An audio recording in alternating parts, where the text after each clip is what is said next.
So opening up the show, Italian Vladimir. Traditional Italian name with Vladimir. Yep, yeah. You wonder where his heritage is from.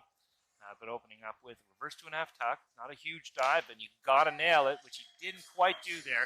Vertical, but carries a low degree of difficulty. So, you can't afford any mistakes there if you're going to sort of hold on the scoring threshold with the rest of the competitors that will be adding a somersault to that. You see a really beautiful kick out, but not getting the entry. Right here, really strong jump, and that's what gives him. A good orientation, just somehow missed his timing on the water to not just disappear like he had the opportunity to do.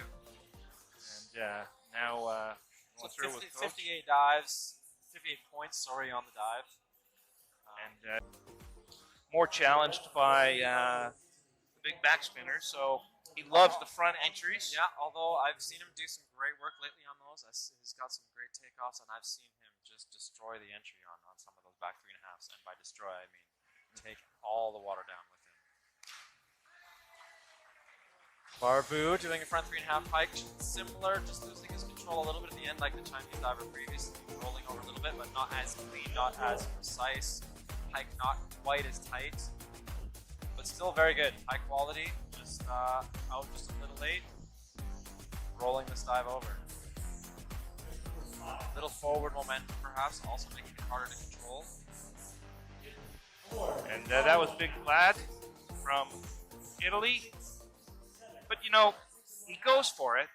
Super aggressive. The direction is the killer here. It's got to be almost straight up. And you get a little bit of extra distance, you'll get that carryover at the entry. They're at 136 both.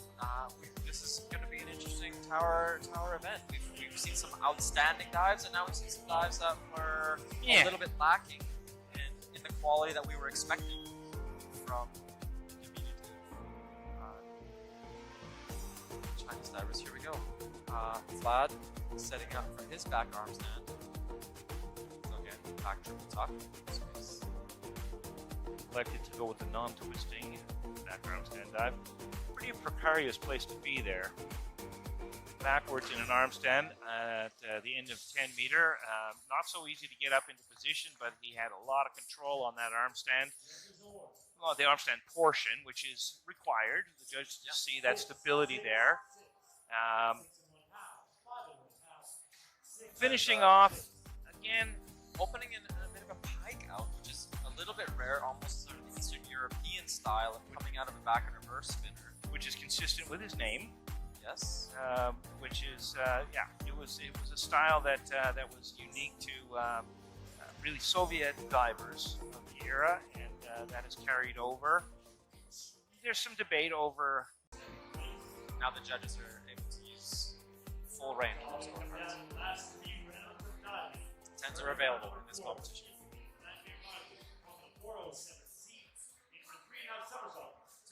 But never a sale on 10s. You got to pay a premium for those. When you go from a 9.5 to 10, it's a big jump. It's psychologically it's huge. Everyone asks you as a diver, did you ever get a 10? Vladimir sitting in 6, so he needs to do dives like this if he wants to gain some ground. Nice in the 3.5. Not as powerful maybe on the takeoff as I've seen some of the other divers, but certainly enough to finish it high enough and get a great entry. Yeah, sure enough. Everything looks right. Just not the most acrobatic, not the most athletic dive here in terms of getting the aggressive or speed on the takeoff, more compact tuck, and more precision on the come out. So results in those scores of good 7.5. Yep. Way early on, and then just grow. And that's got to be so boring as a coach. You don't have anything left to do but wait. But there are challenges once they mature, of course, and staying on the correct strength and conditioning program and all the other pieces and parts, injury prevention. There's so much that goes into the creation of a world-class diver. Barbu's back 3.5. Whoa! That's his best dive of the day. And first the inward, now the back. He's a bit of a slow starter today.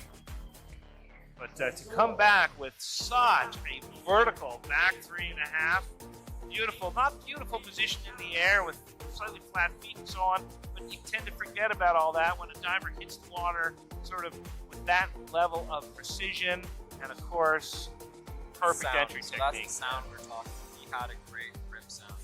He probably was listening to our not as flattering comments about his athleticism in the previous round. Place, Maddie Lee's quite high up there too, and these guys have nice, comfortable, solid back twists to finish on. And Matty Lee moving up based on the strength of his front 4.5, so it shows you how important a single dive could be. And the front 4.5, just so much difficulty at 3.7. The next closest dive in this event, well, about 3.6. So Maddie, again by Maddie Lee, is on back 2.5 twist. Oh, back 2.5 twist, right. So that's, this is the old-fashioned back twister, which now has moved up in difficulty. When I was competing it was 3.2. Now it's up to 3.3 to get a bit of incentive to get people doing it again, because we kind of lost that. Yeah, And, degree of difficulty is kind of like an interest rate. You know, they offered up a higher interest return on the dive, and people start doing it. And you see it a lot on 3 meter. we're seeing the reverse twist coming back into play. Reverse 3.5 twist, yeah. And this, I mean, you can see that it's a beautiful dive, like just twisting almost the entire length of the dive, and it is technically quite demanding. Like, it has to be very precise. You have to get the right rotation in the beginning